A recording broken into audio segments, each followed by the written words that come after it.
Hey there, I'm Stef. And I'm Simon. And welcome to The Food Fight, where we offer a different perspective on food culture issues around Australia and the world. We'll talk with chefs, producers, business owners and experts to hear their stories and find out what makes them tick. This episode, Simon and I take a trip to the South Coast of New South Wales. We thought it was important to talk to some business owners about the impacts of the summer's bushfires on their business. So we caught up with Matt Upson, who owns Tallwood Eatery in Mollymook, and he also runs the catering at Willinga Park in Bawley Point. And we caught up with Libby Cupitt from Cupitt's Winery in Milton. It's a two-part episode, and we really just took it as an opportunity to talk to some of the business owners in the area about their experiences and about how the fires impacted their businesses and also about their plans for recovery. Some of these issues are pretty difficult to talk about, but we thought it would be remiss of us being connected to the South Coast to not make this a part of our podcast. So we hope you get something out of it. Here we go.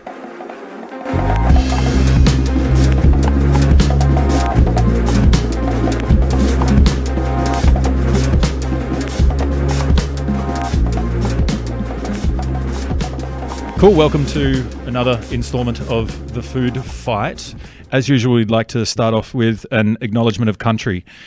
Being down here in Bawley Point on the South Coast, we'd like to acknowledge the Yuin Nation, the traditional custodians of the land on which we gather today, and pay respect to elders past, present and emerging. My name's Stef, and with me, as always, Simon Evans. Hi. And we're here with Matt Upson from Tallwood and Willinga Park down here on the South Coast. Hello. Good to have you with us. Thank you.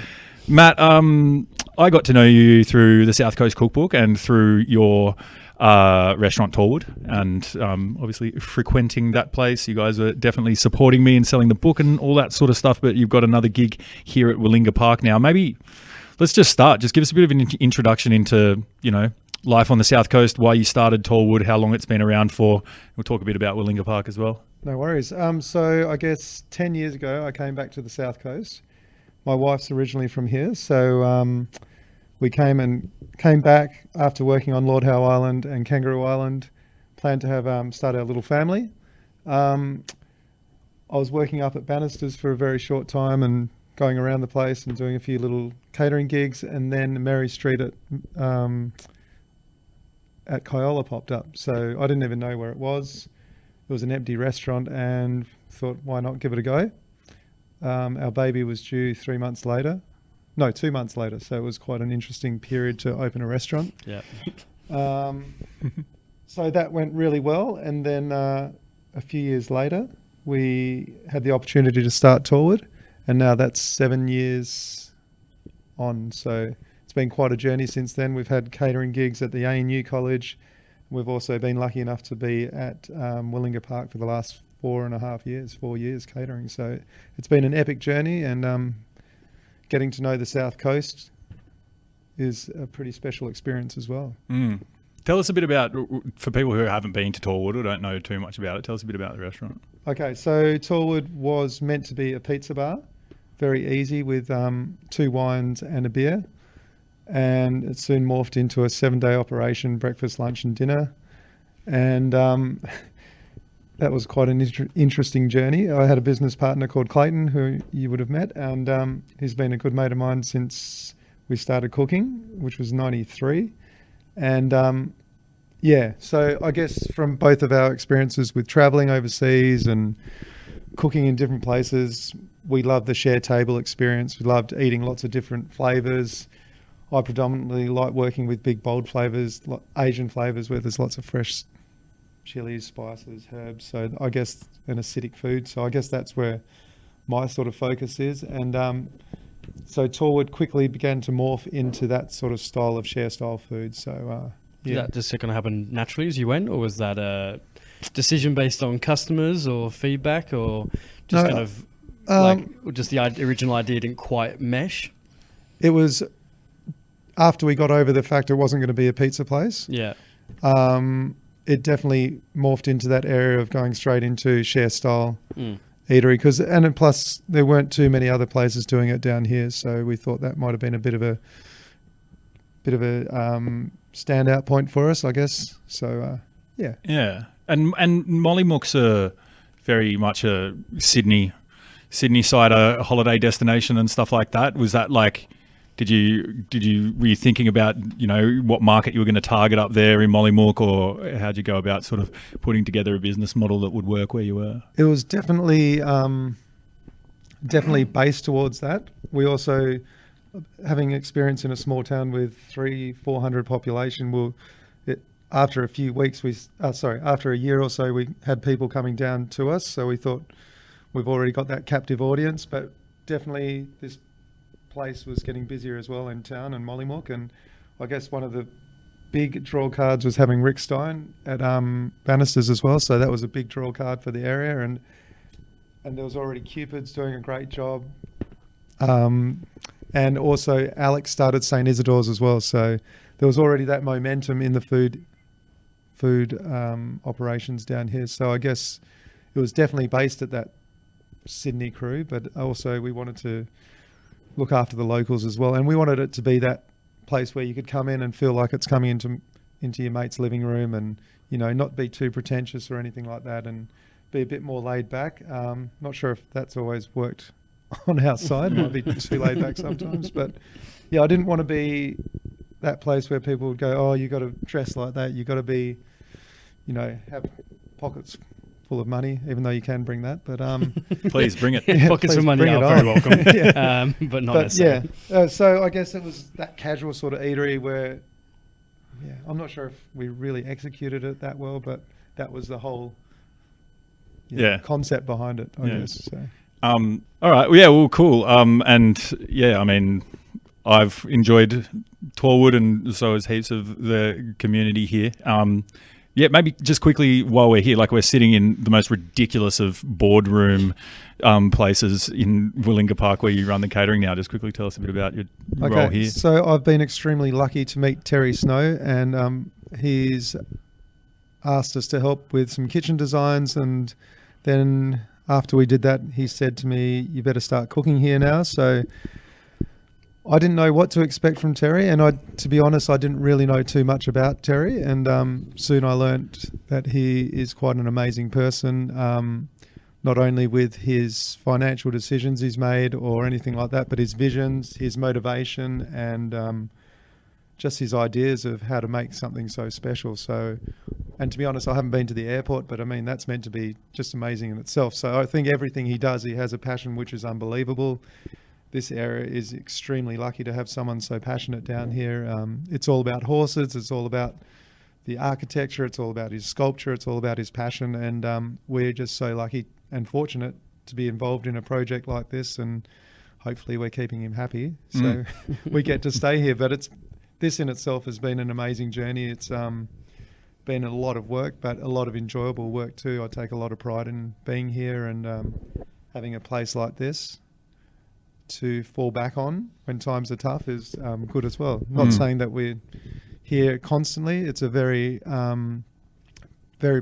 specific times of the years when we're here, when they hold events. But hopefully once it's finished, and who knows if it'll ever be finished, but once it's up to a few more stages, it's going to be quite an exciting place to be. So. Well, it already is. Yeah, but, it's mind-blowing. It's amazing. Yeah. Every time I come out here, I'm still in awe of the place. Structurally and all the little details, etc. So it is a good, fun place to be, and I guess it's lucky to have people behind you that believe in what you do as well, and being able to support the locals through buying produce or hiring staff or having that support as well is pretty epic. All right. Cool. Good intros. I think we've got to just dive in because we're here. The reason why we came down to the South Coast was because we thought it would be remiss of us to start a food podcast in a regional area like in Wollongong, having a connection to the South Coast, to not come down here and talk to some business owners about their experience through the fires in sort of November, December, January. So yeah, I think we should just launch into it.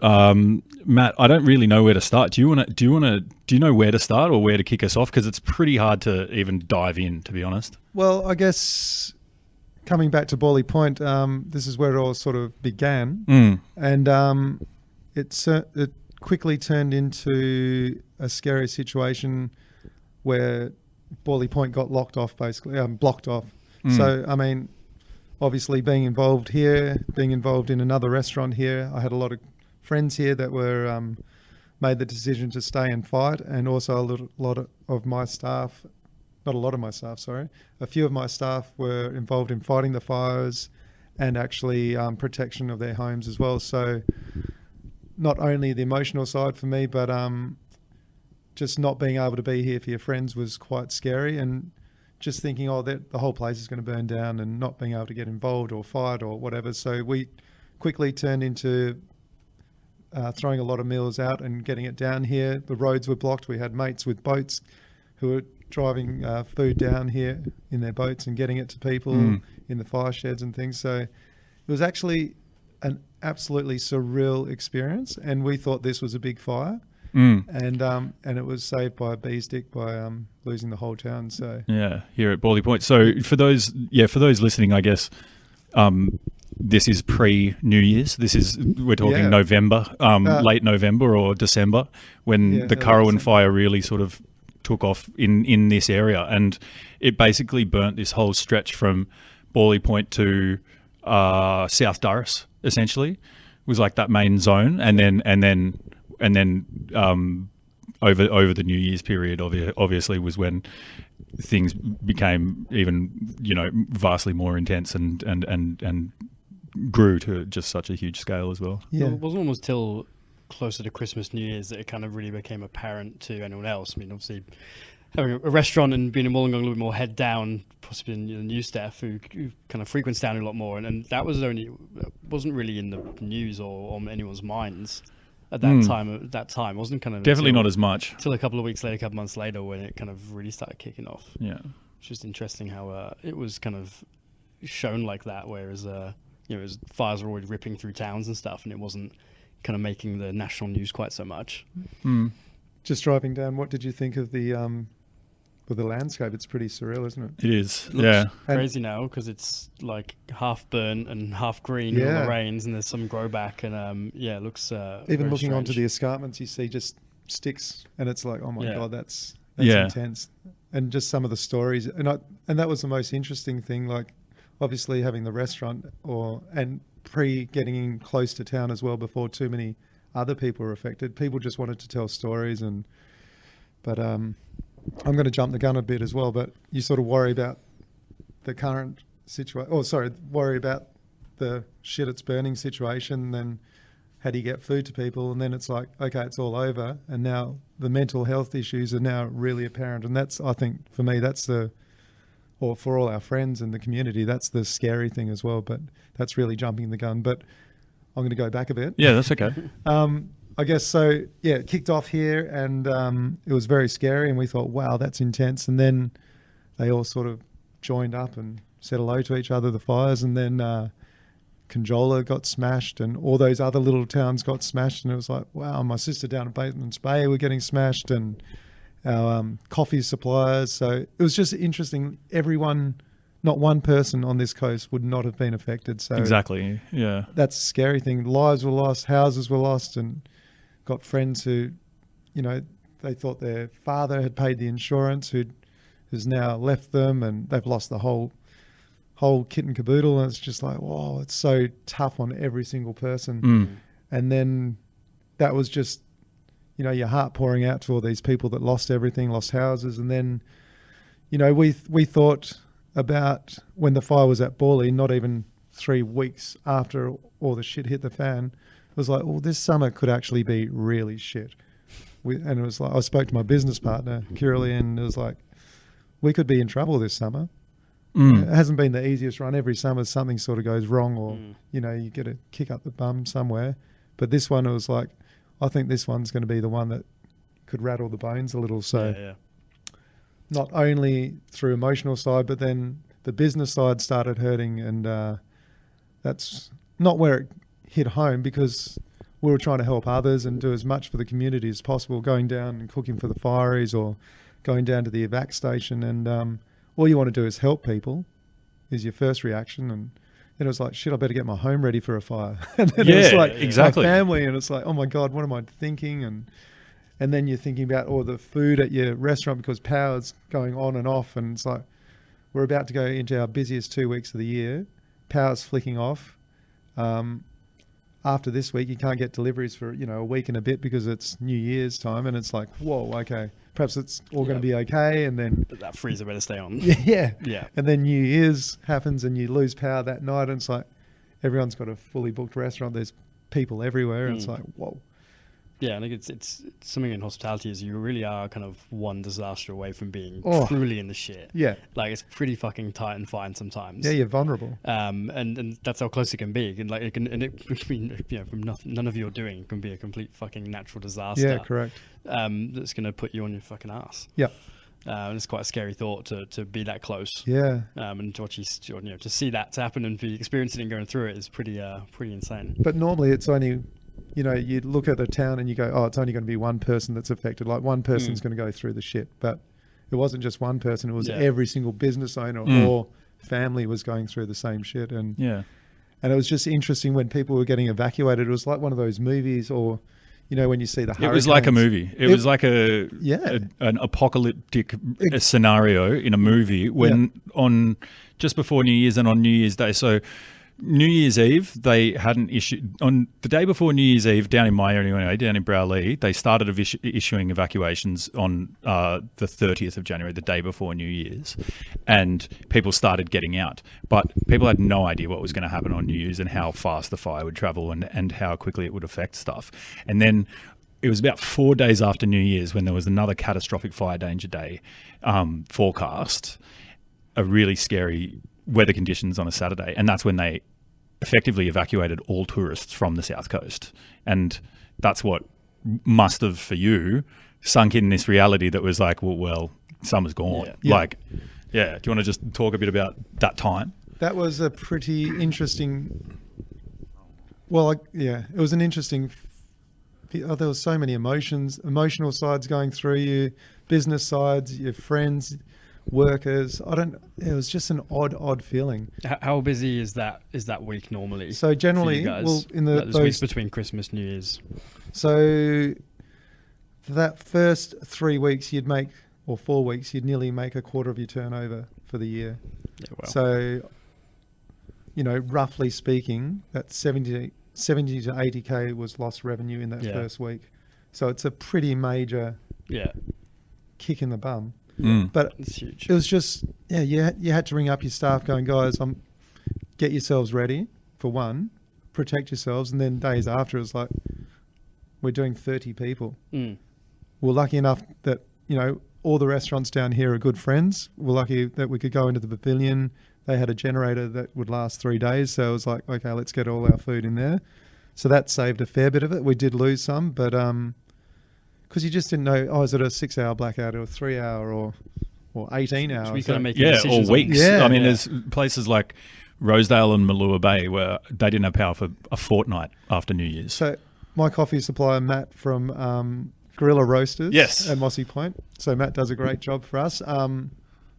He was involved in food dispatch, and he's still, to this day, is involved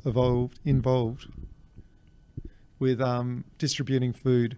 He was telling me stories yesterday that there's people still out in the bush that haven't had much or any food since the fires. They've still got no power. They've got no houses. They're living in community sheds. Wow. And it's like, this is Australia. It's like, what the fuck is going on? So it's really interesting. A month after. So, and they're saying people on motorbikes have been going out there. There's trees all across the road. They've got a helicopter food in. So to this day, people are still getting food out to people. But the other, I guess, going back, you couldn't even get out of town. You couldn't even move in town because there was cars lined up.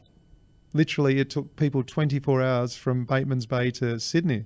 So then you had all this problem. You can't get around anywhere. I know I'm jumping from things. No, that's okay. Keep jump around. That's fine. But it was a really interesting thing because it's like people are going into panic mode. They're going into the shops. The shops were emptied in a matter of minutes. People are buying like 30 packets of sausages, and it's like, you don't have a fridge, there's no power. What the hell are you doing with it all? So people are just going crazy. There was nearly fights apparently at supermarkets because people saw how much food people were taking. And that was only in like half a day or a day. So it's like people are going batshit crazy in a matter of, hours because they've got no food. Petrol was running out. No internet. There was no phone coverage. So it was a really interesting time. I know I keep saying interesting time. That's but right. I don't know what other way to explain it. Well, the thing is that like we've never seen anything like that before. No. Like it's a movie. We've never seen anything like that. And as you said, like this, I mean, we drove down here from Wollongong today, and if you drove from, you probably start seeing the beginnings of the burnt area, like it's just south of Nowra sort of thing, and you're basically driving all the way through it, all the way until you get to here, past here, Bateman's Bay, and then all the way down, basically all the way down to the Victorian border. The majority of the coast is burnt. I still haven't ventured past Milton, so yeah, right. I still haven't, and I guess I haven't seen any devastation of houses or too many houses, but Yeah, okay. I've just seen lots of pictures, and friends have said we've lost everything, and Yeah. so and I haven't really wanted to. I mean, I'm not going to go and check someone's loss out or anything, but I think that would be a real slap in your face to go, this shit's actually really happened, even though I know it's happened and lived through it, and I'm lucky I didn't lose anything, apart from a lot of potential money-making issues, but what's that really if you've got your family and life and your friends and things like that. So yeah. How, I mean, would just sort of like touch on a few different aspects, but so when it came to your staff, like the staff situation, like how did it affect your staff? Obviously you're closed for a bit, and so I think in total we'll close for 4 to 5 days. Okay. Generally we're doing anywhere from 130 a night. You got lines of people queuing up on the coffee cart. They're having breakfast. So that soon was apparent that was all going to go down the shitter. Breakfast, we're doing maybe 20 to 30 people. Normally you have 3 people on the coffee cart alone just for about a 4-hour period, and they are pumping 600 to 700 coffees out. I'll just say on one thing though, that was the saddest thing because we'd put so much effort into going plastic cup free. So we're doing no single use cups, and we'd made a real good start on it, and it was really well accepted by the community and by the by the travellers as well. So that was amazing, and it was just so sad to see all that just go completely down the tube. And now we've had to cut out the brekkie session because it's something we've had to now look at our business and dissect and go, if it's not making the margins or so not you've already doing had well, to cut some stuff. We've definitely seen cut the drop. stuff and cut breakfast out. So going back to your question about staff, I think we had to turn away about 10 to 12 staff automatically, just like that in 4 or 5 days. So that was pretty huge. Kitchen staff also lost a lot, probably another 5. So then we look after the ANU coastal campus down at Kyola here. Groups were in, then they got sent off campus, so we lost multiple functions just in that area as well. So it was a real impact obviously on our business, but then again staff there were they would have been 4 full-time staff there over that period as well, so they've automatically lost wages. So I mean, it's like I said at the start, it's not one single person that hasn't been affected. And they'd mainly be local people, or do you get kind of seasonal workers? There's quite a few seasonal workers that like to come back to us. Yeah. So that's pretty cool. But we do have a lot of locals that help me out as well. So I mean, with some of the events we do, I have a lot of nice mates that want to work over and over, so that's pretty cool. But it's just one of those things that's so sad for every business, and you've already seen businesses close. And like I said, which is another knock-on for from the effects of it is they're being less work, therefore can't spend. Busy can't spend on the staff, and then there's more people at work. And even from a ordering point of view, for me, it's like I try to support as many local businesses down here as well, but some have no property to grow on anymore because they all got burnt out, or their sheds got burnt out. I mean, it was that hot over that period that everything went to a crisp. So I guess through to the delivery drivers. It's even like our big dry food suppliers and fruit and veg people that are getting stuff from the Sydney markets that we can't get down here. They're all losing business. So yeah, it's a pretty interesting little thing. Do you I guess we've given a pretty good like overlay of what the experience was like and how and some of its effects, but maybe we'll try to talk a little bit about the efforts towards recovering and that sort of thing. So you mentioned already, Matt, that like one of the first things, like you dropped breakfast at Tallwood, like because you've had to take a really good hard long look at your financials and say, well, we have to run the tightest shit we possibly can to recover. It shows the kind of speed you have to react in hospitality as well. As you can't wait and see. Yeah, you can't be like, oh, let's give it another month. If something's not working, you have to be real quick to get rid of that and change it to stay afloat, especially when you're fighting all these other things as well. Correct. Yeah, you definitely. I'm probably not the brightest cookie with all that sort of stuff, but it's quite apparent even to a dummy that you've got to make a quick decision. So unfortunately, that was one big thing that we had to really nip in the bud. So. Yeah. Okay. Yeah. Have you been eligible for how any of the government grant programs and stuff happening? Like, have you participated in any of that? Made any applications or anything? We thought, oh, sweet, we're going to be okay, but unless they put it under the banner of being fire affected. Like property damage was what they were looking for a lot of the time, right? Then when you look into it, it's actually if your business is burned, that's called fire affected. But, everyone's gone through a fire affected period where, I don't know, if you're losing 80K in a week, how's that not fire affected? Yeah. Or roads are shut, you're blocked in. Yeah. But then, obviously, all the big companies that are making millions a year are trying to sort out some way of getting out of paying everyone that actually needs money. So they're looking at every avenue to block that as well. So has there been no grants for someone like yourself who's... Oh, there's definitely no grants for us.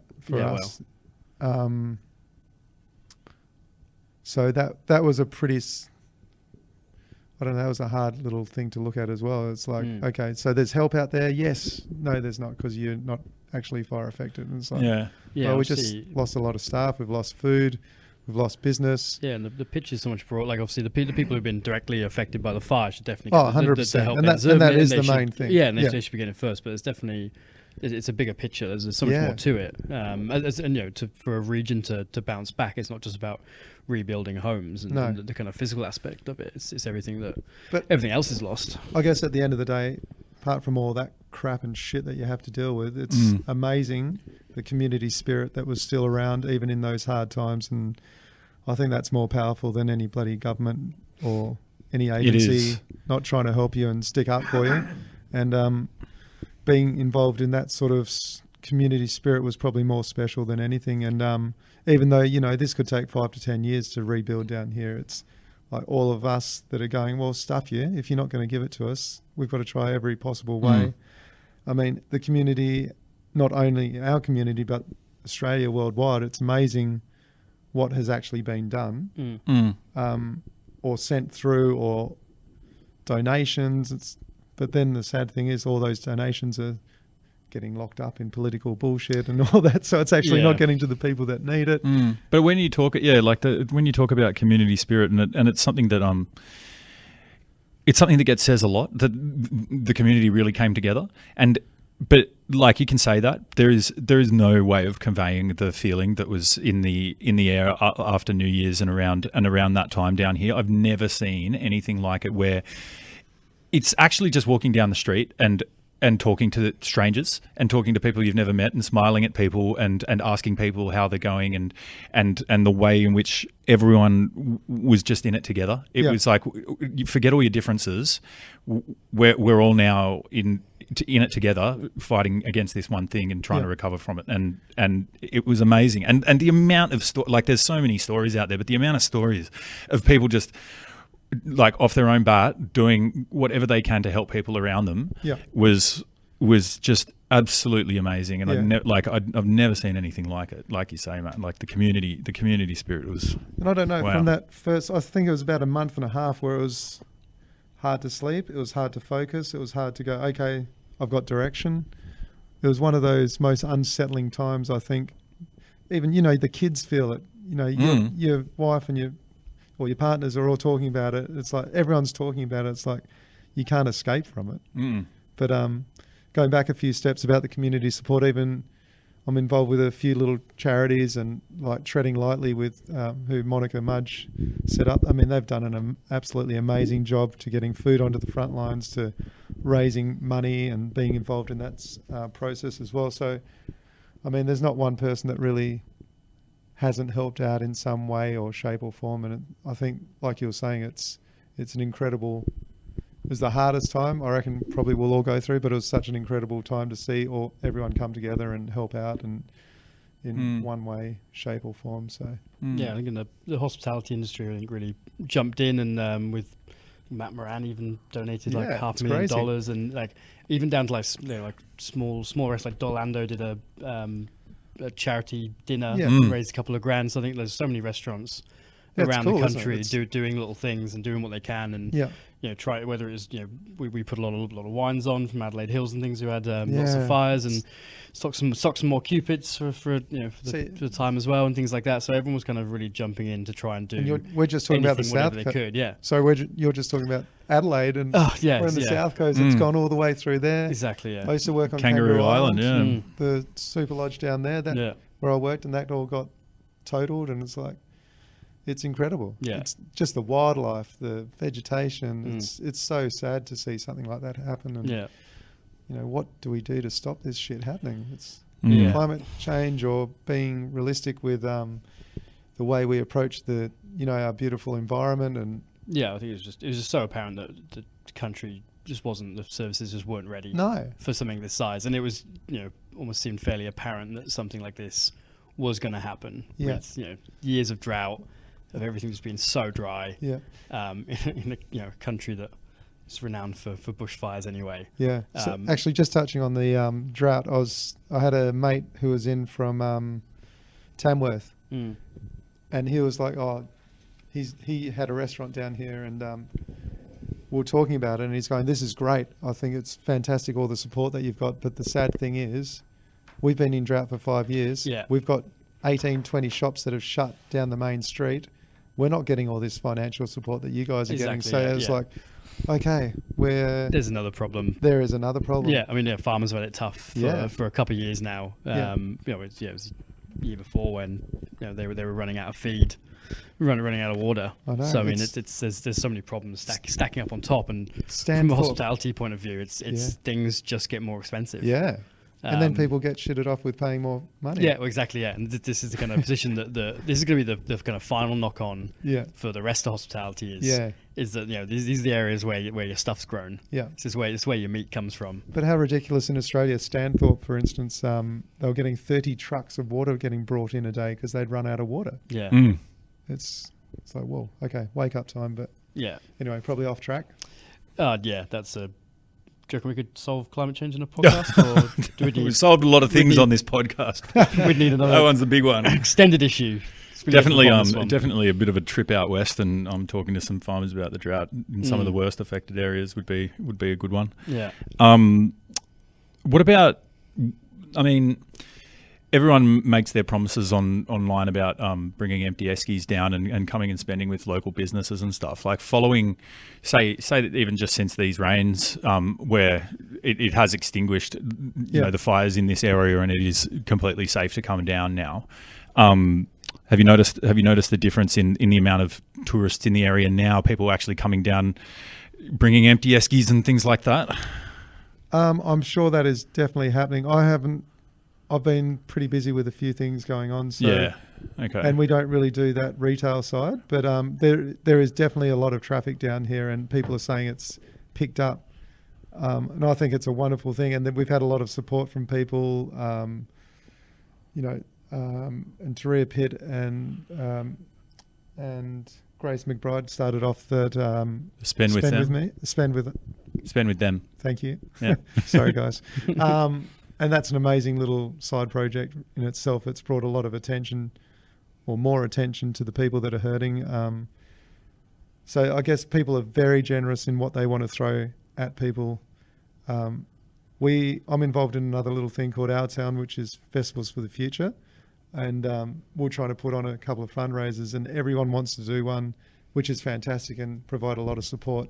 And it's like, how do you work out where that money goes once you've raised it or something like that? And so it's like, you can give it to the Red Cross or you can give it to whoever, but it's like, how do actually the people that really need it or have really lost everything get that money, who maybe haven't had the financial support from insurers or anything like that? And that was one thing that quickly became apparent when you're trying to organise something. It's like, okay, we can do all this and we can put things on, but actually, how do you get it to the people that are hurting or needing? And a lot of those people are too proud to even come out and say, yeah, guys, I'm about to go down the shitter. And, you know, apparently there's been like 18 suicides down our strip as well. And it's like, well, that's pretty damn sad. That people have gone to that extent where they obviously think there's nothing left, or apparently farmers have lost everything. They've lost their machinery. They've had all these things built onto their farms that apparently aren't DA approved, and it's got millions of dollars worth of machinery, or, you know, hundreds of thousands or whatever is in it. Now they can't actually do their job anymore. They lost all their stock, all their stock's burnt, and that's pretty scary. It's like the apocalypse has. I think that was quite apparent. I think it's always apparent with kind of tragedies like this, is when it's all in the media and it's the buzz thing. Everyone is keen to make promises and to, you know, pledge money and do things. That money doesn't always go to the right places, and a lot of time I think with the, you know, fill your esky, bring your esky down here, people pledging to come down to the South Coast and just spend time and spend money. That seemed like the best way to actually do it. It is. So hopefully people are following through with those plans, and hopefully come Easter time, everyone's Easter holiday we might year. get absolutely smashed. Bring it on, guys. Let's hope. Yeah. Going back, I remember another point I was going to say. Actually, no, don't worry about it. Are there any? I mean, we won't spend too much longer. I think that, like, we've had a pretty good lay of the land. Is there, like, are there, talking about recovery, is there any other? It's still, like, I just feel like everything's still so close, and it's really still hard to sort of, like, take stock. So, like, is there anything else that you're trying to sort of plan ahead for in terms of recovery? I guess you've got, you know, your work here at Willinga Park and stuff like that. So, and your catering work. So, fortunately, you've got other avenues to make some money, not just the restaurant. So, it takes a lot of catering jobs to bring back that deficit. So definitely. Especially when you fancy the side gig to be your money maker. Yeah, well, exactly. Not the thing keeping you afloat. Yeah. So, is there a plan? There is a plan to try to be as tight as possible and cut down on most of those costs. And, you know, it's a business that doesn't have huge profit margins. So that 1%er is the most important thing, and those 1%ers really hurt. And when it's a big 80%er. Jesus Christ. Or something like that. That's a scary thought. That's so kind of what it is, isn't it? So, like everyone in this business is saying, or down on the coast, it's not like an overnight change. It's going to be a long road to recovery. Exactly. Yeah. And I think that's important. Like, for any listeners out there, and hopefully there's some people listening in places like Sydney, or worldwide. Why not? But it's, like, I think, you just make a good point, Matt. It's so much more of a long-term thing down here, and we're still only, I mean, the amount of effects of the fires on the South Coast and everywhere in Australia that you haven't thought about or haven't heard of in the media and things like that, and the spectrum of ways to recover for different people in different places. As you said, there's people that are still getting food shipped, like, helicoptered out to them. They like, I mean, all they need right now is food. You don't hear about that. You don't hear about that. No. Exactly. You don't hear about the suicides. Exactly. Yeah. So recovery is like a long-term thing, and please, you know, like, if you live in Sydney and you want to come down and fill your esky and stuff, awesome.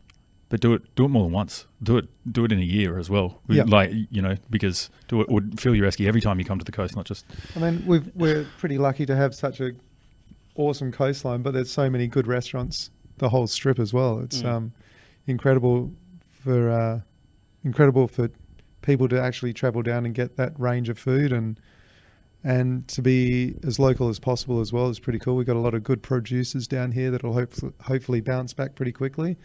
So, it's a special place and probably one of the most special places I've ever been into in Australia. And, it's an amazing... With such a good food culture as well. Yeah. There's so many great places in a small kind of regional area. Yeah.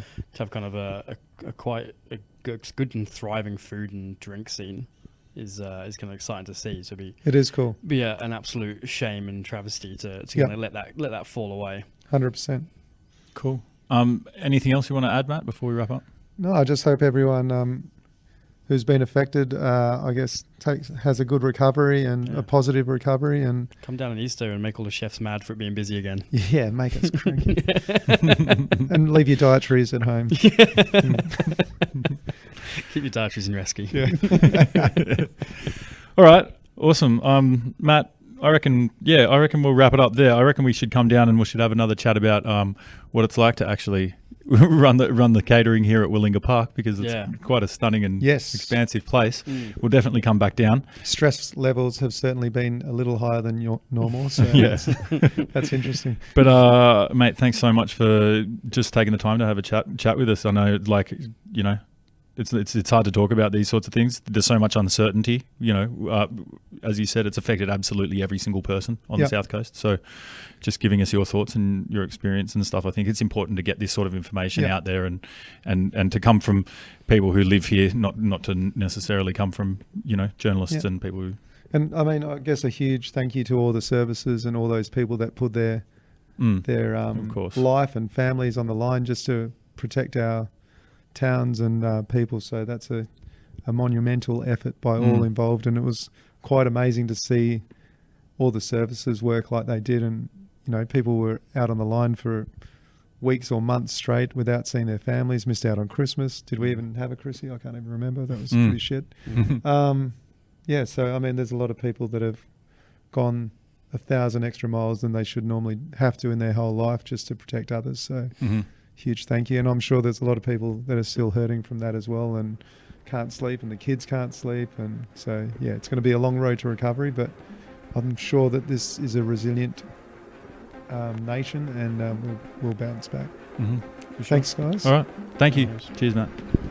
Okay, so that was Matt Upson from Tallwood Eatery in Mollymook chatting down at Willinga Park in Borley Point, where he does all the catering and the food service there. We now take a trip from Borley Point north back up towards Milton, and we catch up with a friend of the show, Libby Cupitt from Cupitt's Winery. So we hope you enjoy it. Cool. Well, it's not even another episode. This is going to be the same episode as the one with Matt. So we're back with the Food Fight podcast, and now we find ourselves with an amazing view out into the hinterland of Milton Ulladulla, into some green hills which have not been green for a long time, sitting with Libby Cupitt from Cupitt Winery. Hi, Libby. Hi. Thanks for coming on again.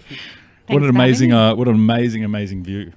Yeah, it's pretty spectacular. Now it's nice and green and the wetlands have come right up. It's a great time to be at Cupitt's and on the South Coast generally. Yeah. Do you remember the last time you saw it as green as it is out there now? Actually, don't. It's been, maybe this time last year. I mean, vintage is usually a bit of a wet, you experience a bit of rainfall, like late summer rain each year. So usually we see it greener around this time, but not as green. Like this is fluorescent.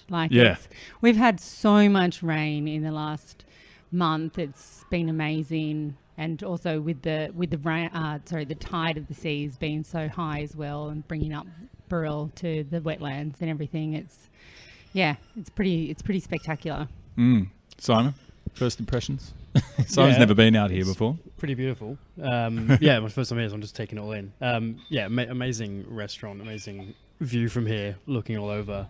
Although when you Australians get really kind of stoked on the levels of green. I'm like, nah, seen greener. But very happy to see it green in this country after the last couple of months and the last 2 years of drought almost. So not bad Australia. Not bad at all. Well done. Libby, I reckon maybe we just get straight into it. We've had a talk to you about Cupitts and about the winery and what you guys do here, and people can go back and listen to that as one of the Gong Show episodes. It's in the archive.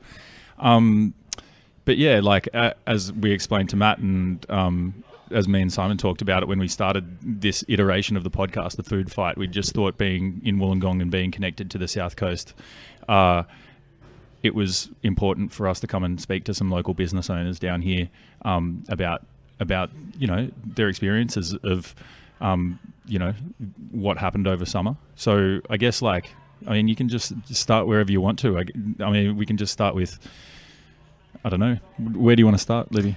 I guess for us, it was a very traumatic summer. Yeah. For us personally. From a business point of view, it didn't go as planned, and you do plan very, very, very much for your summer period.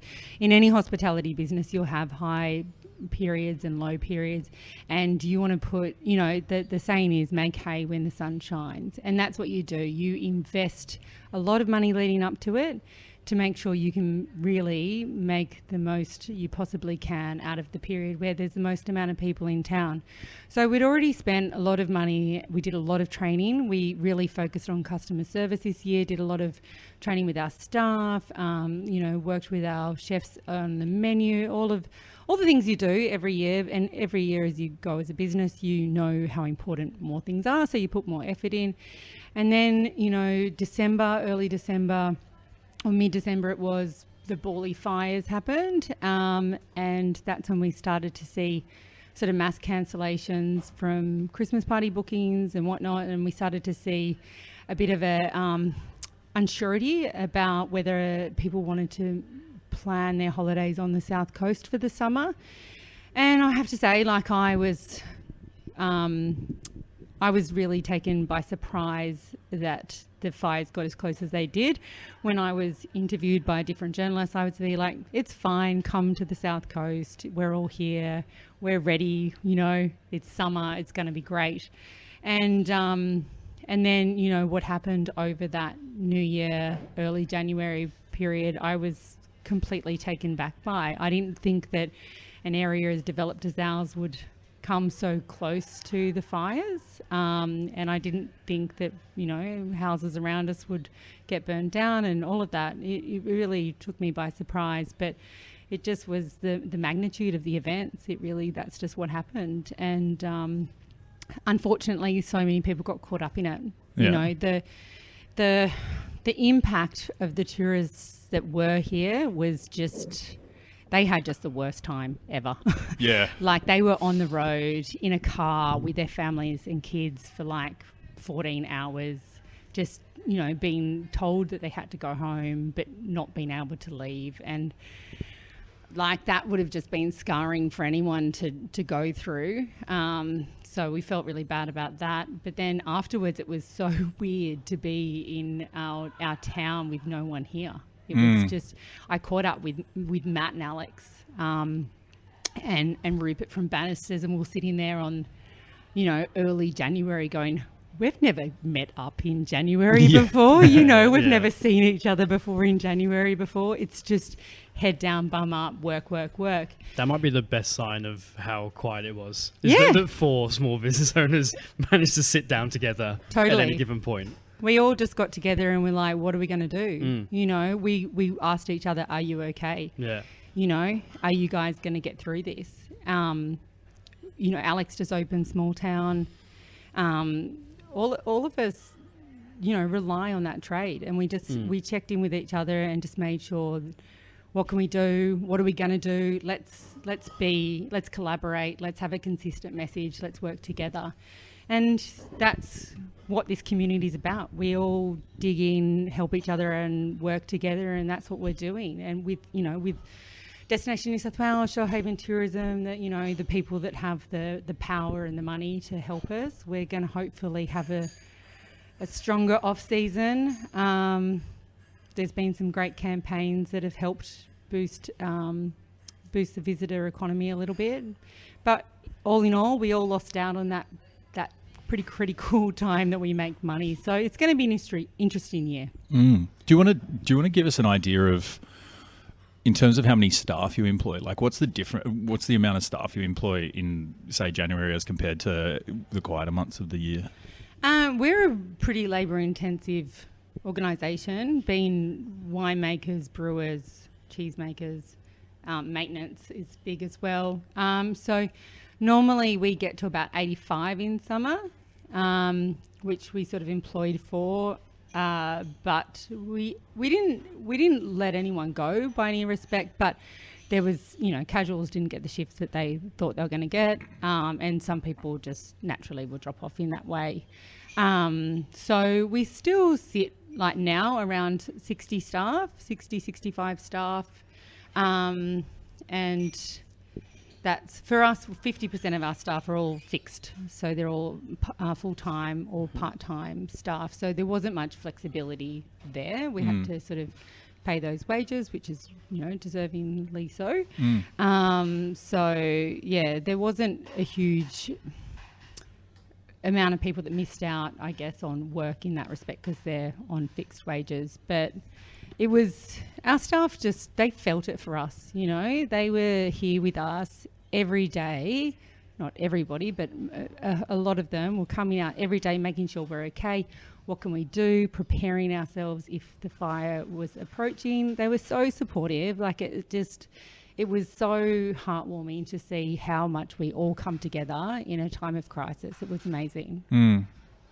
How many days did you actually have to close the venue? So we closed New Year's Eve, New Year's Day, which we had a huge event planned for New Year's Day.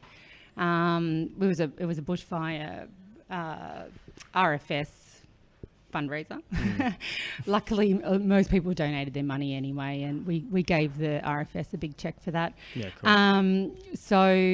And then we opened again on the 2nd, I think it was, or the 3rd, and then we had to close again 4th, 5th, 6th. Yeah. I think we opened again on the 7th. So it's, you know, about 5 or 6 days. Yeah. But you know what it's like when you're busy, you order all the food. Yeah, oh yeah. Even for 5 days, that's so much produce and prep. And you know, we would, you know, that time of the year is the peak time. So we're anticipating huge volumes of people. So, and we're regional. You don't get several deliveries. Even exactly, people. Even go back to what you said earlier, it's like summer when you are in a industry which is quite seasonal like that. It's not just about the summer, it is the run up to it. It is like prepping your staff, especially when you're trying to get consistency, and half the year you're this busy, and the other next part of the year you're twice as busy. So like, you know, so your menu might be tweaked to make sure you can do that. Like having your staff having those reps to do that amount of numbers smoothly is training. It's all a big work up to it, and it's all of extra effort working up to summer to make sure it goes well. So it's kind of a lot of lost hours and lost effort and kind of lost planning. You stock up on glassware, crockery, exactly. Train, everything. You just, because you won't get it in that period. There's no deliveries that come. And you don't want to have to deal with that in the middle of summer of like, shit, we need focus on the customer. Glasses. Like, you need to get that all stuff already. So there's so much planning that goes into going into the busy period. Like, that's when we start having like meetings with staff and sits downs of like, okay, we're about to go to busy period. I love it when I'm in it. I hate the lead up to it. Like it just, you know, crossing everything off, making sure that you've ordered everything by the delivery date and all that sort of stuff is just really stressful. So I think for everyone, like what we're really mindful of is the stress that everyone has gone under from it, you know, that period where you are stressed out organising it, then it's not working out, then there's the financial implications of that. So we're very mindful of what everyone's endured through the period, and it catches up with you at all different times, you know, like when people do their first drive out of Milton and see what's happened, because a lot of people don't leave the postcode unless you need to. You know, we all stay here. It's great. So everyone sort of experiences it at different times, and just listening to all the stories. Everyone knows someone who lost their home. We've had a couple of staff here as well, you know, so it's been quite emotional for everybody. And I have to say everyone's handling it really well, but yeah, like it'll catch up with you if you haven't dealt with it a little bit too. How, like, what sort of things have you at all sort of like had the time to figure out how you respond to such a big, I mean, in terms of the business, the impact on the business, have you guys all sort of sat down and thought how do we respond to this as a business? Yeah, 100%. What sort of things have you thought about? First thing we did was get all our sort of leadership team around and strategize how are we going to deal with this, and how are we going to make sure no one loses their job and that we stay afloat and we come out of this stronger and better than ever. Like, it's, as much as it's been a huge financial loss, it's an opportunity to look at your business, really dig deep and see what's going on and where you can sort of tighten things up and make improvements.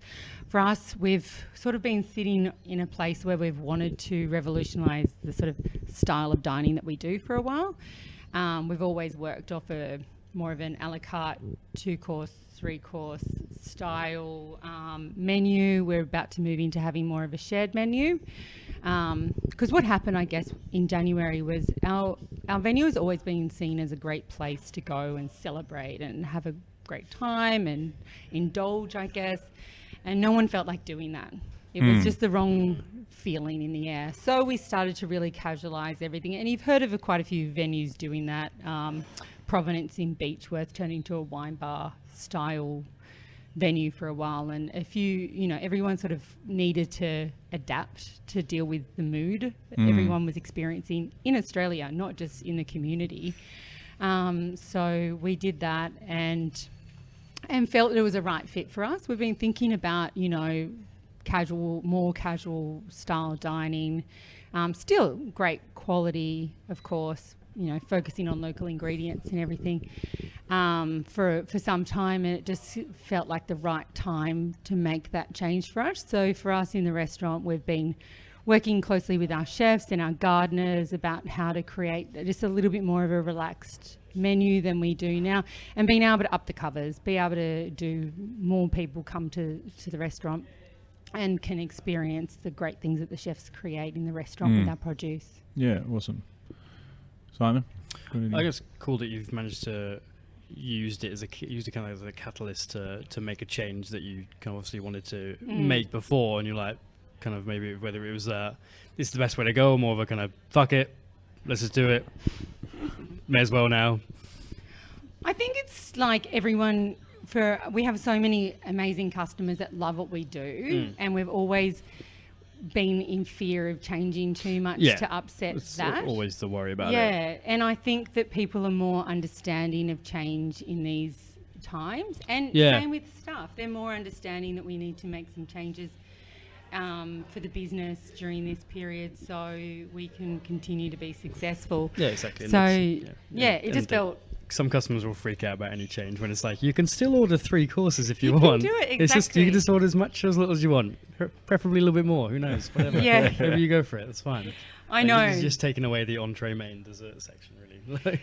Exactly. It's just sort of rewording and shifting things around and just offering a new way of dining that I think is pretty much how most Australians like to dine. And I think it's almost the best balance between going full kind of tasting menu where you have complete control over your prep and your costs and things, and then the a la carte where, you know, if you've got a choice of 3, like, people will want a 4th choice but still order the same thing. Yeah, I know. Like They'll if complain you have about 3 entrees, 3 mains, like, people order like 2 of the mains every time and won't order the 3rd, but then they'll still ask for more choice, and you could give them like 5 entrees, 5 mains, they still order the steak. Like they want the appearance of choice, but not actually more choice, because they're still going to order the same fucking things every time. So I think having that kind of share plate kind of style just sets the best of both worlds and gives people the flexibility they want. Yeah, and you just try more things. I think because we've been so big on wine pairing, being a winery restaurant for a long time, that's also been a part of our experience offering. Yeah, so it can be tough. That can be a bit tricky. Yeah.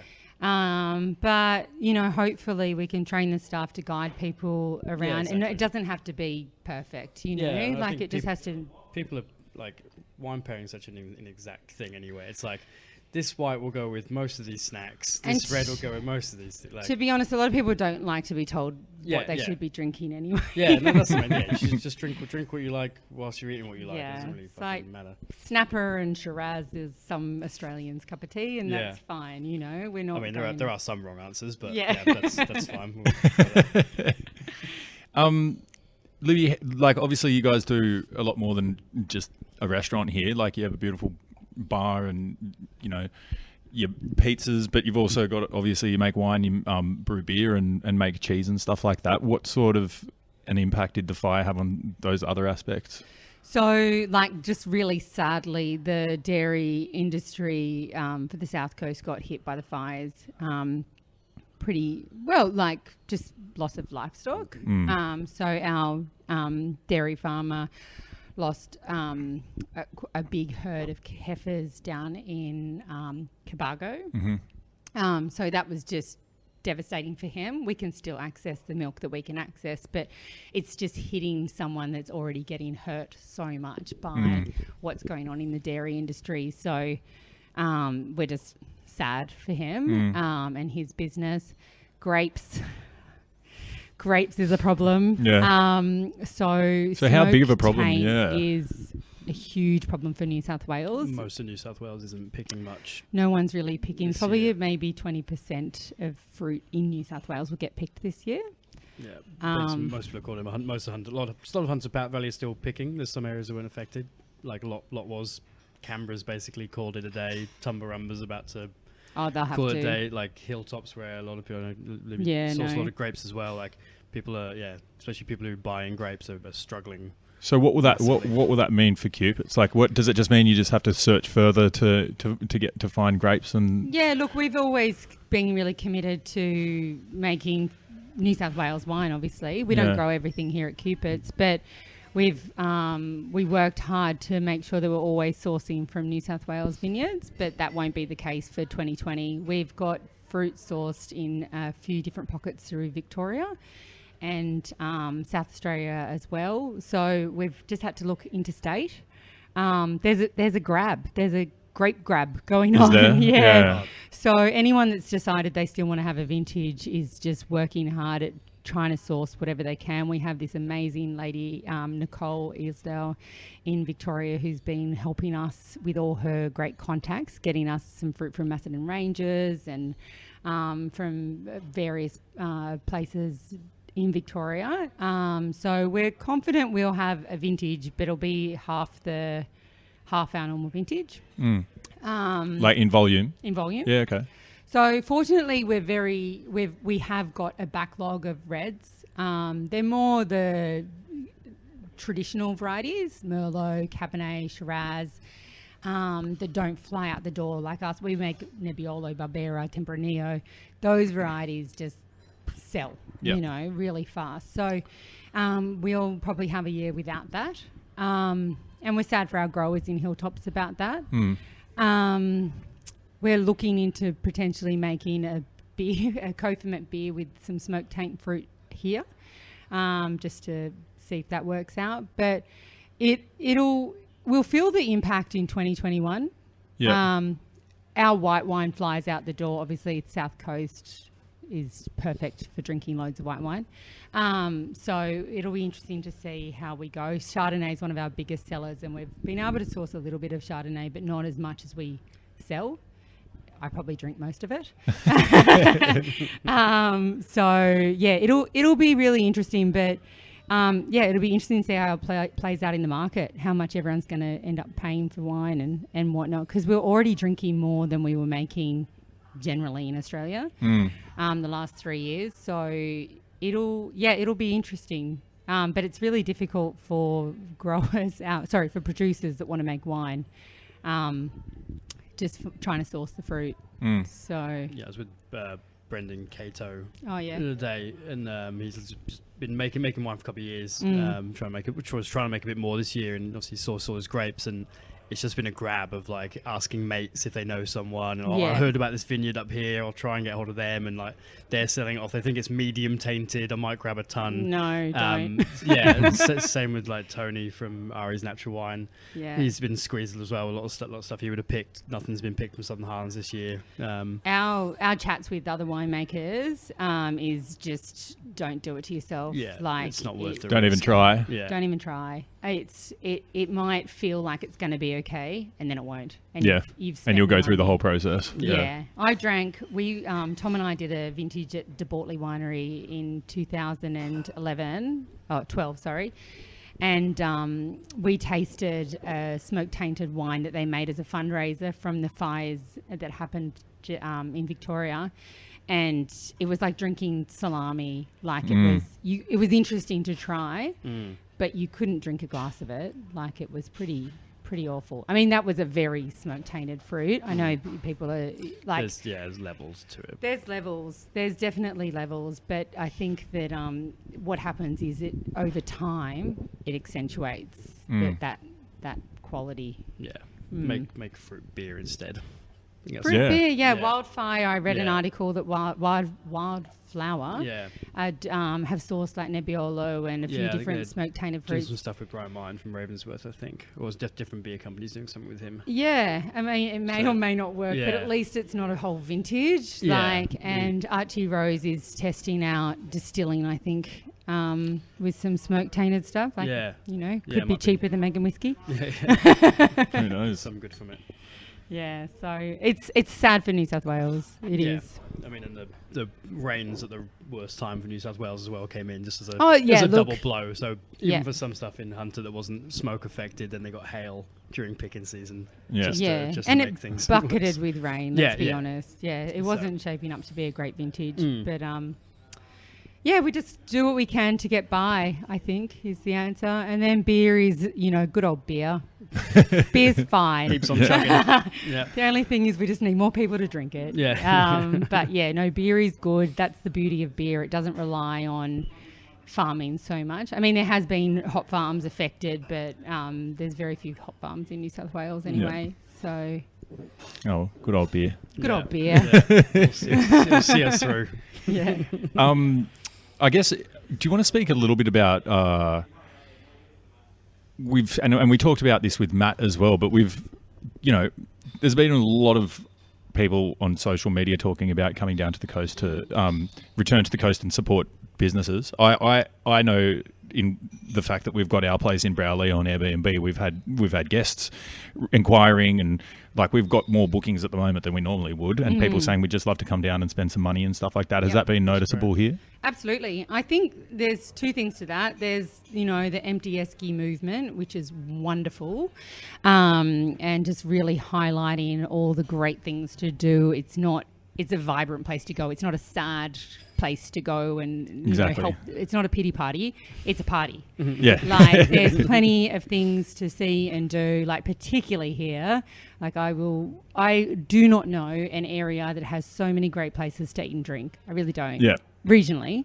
Of course, Wollongong's wonderful. There's one or two, eh? Yeah. I mean, for like a small regional place, you can go to Tallwood, Bannisters, small town. You can go to the Ruse, which has just opened up in Ulladulla Harbour, the Milton Hotel, which has got Dangerous Ales Brewing there. There's Milkhouse Cafe. There's so many places to go, and all of them offering an amazing experience. And I just think, like, when people come, they want to come back because they didn't get to tick all the boxes. Yeah. And it used to be you come here, coming here on holidays, you'd come down here and you'd have a barbie and you'd go to the beach. Yeah. Now you're like, oh no, I want to go out. I want to check out that place. I want to help, and particularly with the campaigns like Empty Esky, I want to help the people, and that sort of stuff really helps. I think the other side of it is everyone missed out on the summer that they planned. No one Yeah. spent the money that they were going to spend in January. No one felt that great feeling of being on holidays, off work, relaxing. So there's this delayed moment where you're like, oh, I've been given the all clear to enjoy myself again and spend money, which no one felt like doing in January. It just felt wrong. That's it, yeah. And I think that now that it's rained and the fires are out, Yes. like I think that the rain you can't helps. underestimate the overarching anxiety, the fact that there's still fire burning around here. Like in our spot down in Browley, there's around where it did hit the town, but around the area between Browley and Maruya, there's hectares of bushland that was still unburnt, and it's just when the fires are still burning, it's just this overriding anxiety that it could be any day that it's your turn. You know what I mean? That it's going to come through, and for the rain to come and actually extinguish that. Now people can really feel like they can come to the coast and enjoy themselves and participate in the community here. As a business, if we talked about people come, we were like crucified on social media. If we said, they'd be like, there's still fires burning. Rah. So like we got, it was like wrong to promote your business. Yeah. Even though at one point the desperate for councils started, there was a point where the councils on their social media, I know that the Eurobodalla Council did, they said, please start returning. But, and it's not like they jumped the gun. There was a few weeks of really good weather forecast and things like that, but the fires weren't extinguished. And there was a bit of conflicting information. Conflicting information about whether or not you should go down the coast, So it was just a tough time, and there was still so much confusion. People are still really things haven't even sunk in of the events of January. And, just to finally have the existential threat of actually things continuing to burn in this area. They're still burning in certain areas. To be gone is. Has there been enough kind of media around that fact? It does feel like it's kind of fallen off in the last couple of weeks, where there hasn't been too many kind of follow-up articles or I think people pushing this fact that it is now extinguished and it's Yeah, as safe. I think it has to do a lot with the media cycle and and one of the interesting things about it happening at a time when it did was that people are on holidays, so they have more time to dwell on it and think about it. Exactly, yeah. So now that it's sort of back to business in the big cities or in places like Wollongong. Like it's we're back at work, and now we've got coronavirus. Just pretty full on. Yeah, like I mean, it's very easy for people to sort of just get back into it. But I think that a good and you mentioned it before. It's just good to remind people. If you didn't get your holiday, then have it. Yeah. You deserve it. Like that's the reason why we've got holidays. So go take it. And I think Take your Easter break. Yeah, there's been some really good initiatives from corporate companies that are like actually giving their staff extra leave if they holiday in a regional area, or really you cool. bring back your receipts and we'll give you the money back if you've gone and visited a holiday area up to like $1,000. Just show me that you went paddleboarding and went to Cupitt's and had an amazing lunch and all that. Spend $1,000 right there. Bring your receipt back and we'll reimburse you, and things like corporate companies that can sort of afford to help in that way.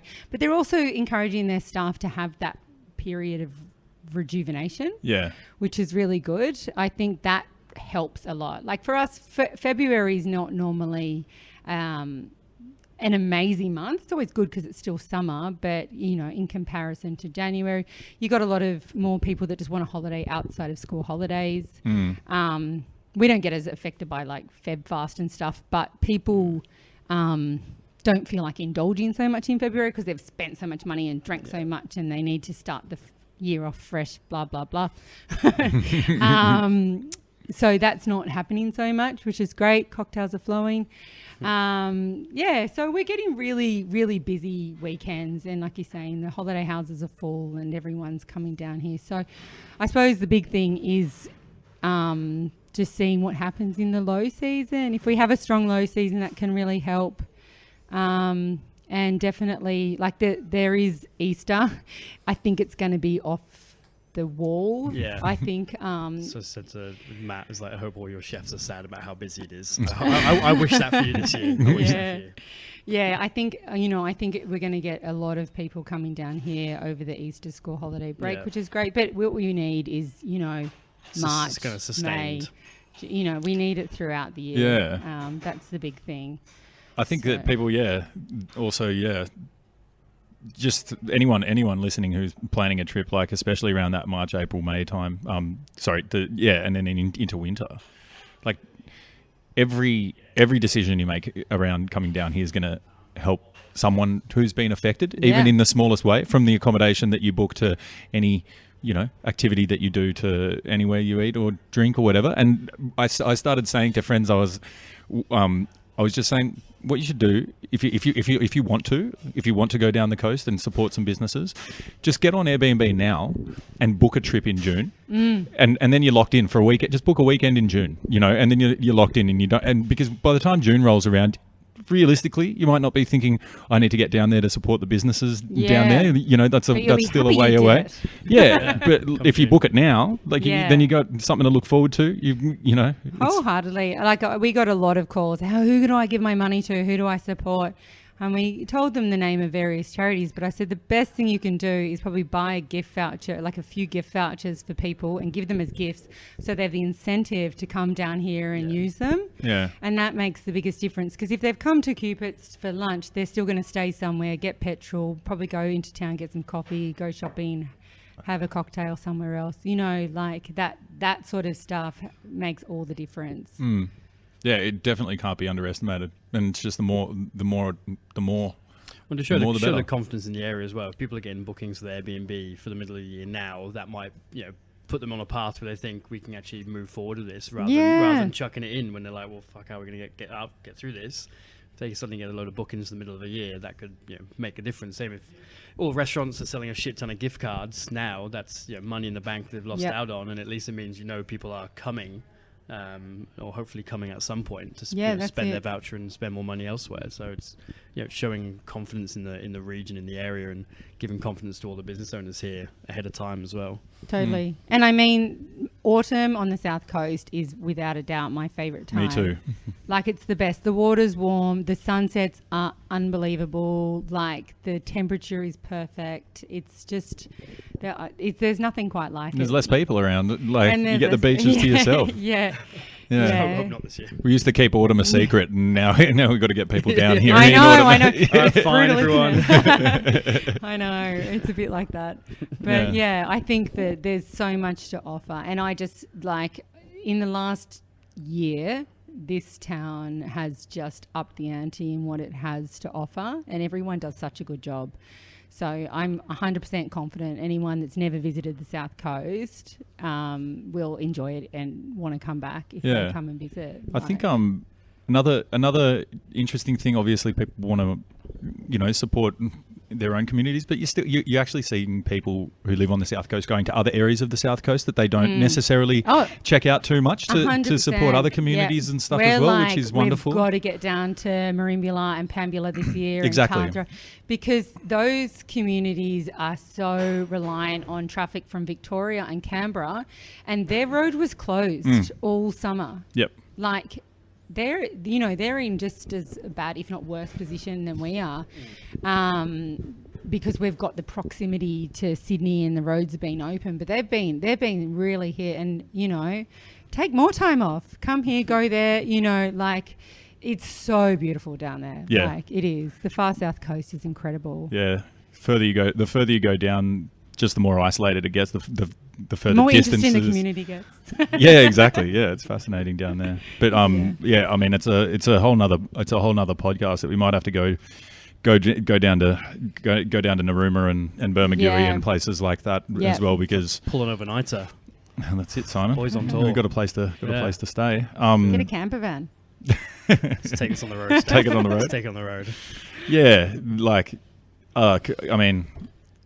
people have heard about the extent of the fires and the way that it affected different communities and things like that. And what we're doing, talking to you, Libby, and talking to Matt, is just scratching the surface of people's experiences. But hopefully, and the whole idea behind doing a podcast like this was to just give people, just to allow people to speak about their experiences rather than just hearing about it in the media or on social media and stuff, and talking about it in a bit more depth. So hopefully people get something out of it. Give them a little nudge to go through their Facebook pledges of Yeah. going on the coast. Yeah. I know, we're watching you. They have a list. You in Bali. Yeah. Yeah, exactly. I think that, we're so grateful to any of the media that will shine a light on this region and what's to offer and the stories that are going on, and that's been the silver lining. I think, we've lost a significant amount of sales this year, but I think more people know about Cupitt's and about Mollymook and Milton and Ulladulla, and that can have some real longevity that can really strengthen a business. That exposure is great, so we try to see the positives in that light. And we're a strong team and we're a strong business, and we're sure we're going to get through it. We just hope everyone else can as well.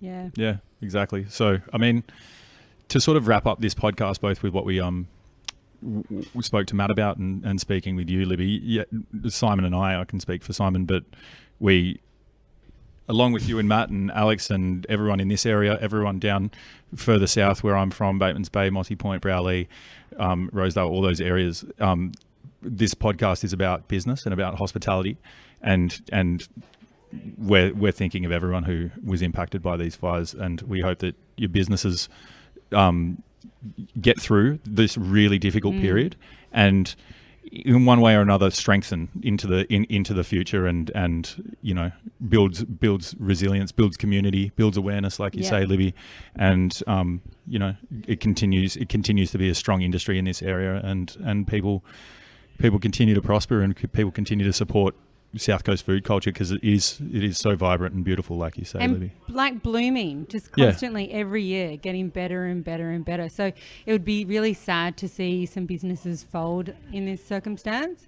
The government has delayed tax payments till May, but you got to do 2 lots of tax payments in May. It's like, so, great. So, and it's never... I hate more than one tax payment. Yep. 2 tax payments. It's never a great time of year for one, exactly. Well, your bass comes around way too quick. Yes. So hopefully my eyes are on that period of time, and I hope everyone gets through, because we're all just navigating, to see what happens month by month. And like you said, who's going to honour those pledges will depend on how everyone goes. If we stay busy, everyone's going to be fine. At the end of the day, because we're not always busy throughout the whole year. So if we can stay busy throughout the whole year, well, great. Yep. There you go. It's that easy. Need your help. Calls Drink out. more, eat more. Exactly, yeah. Go out a couple more times a year. Yeah, you deserve it. Exactly. Treat yourself. All right. Good way to wrap it up. Yeah, Libby, cool. thanks so much for joining us. It's a difficult thing to talk about. I think there's been a decent period of time now that allows us to take a bit of stock and talk about what's happened down here. And there'll be future episodes where we definitely discuss this, because it's going to be a part of hospitality in New South Wales for the next couple of years. The impacts of this. Good to revisit. So, thanks for taking the time to join us, share your thoughts. Anytime. Awesome. Thank you.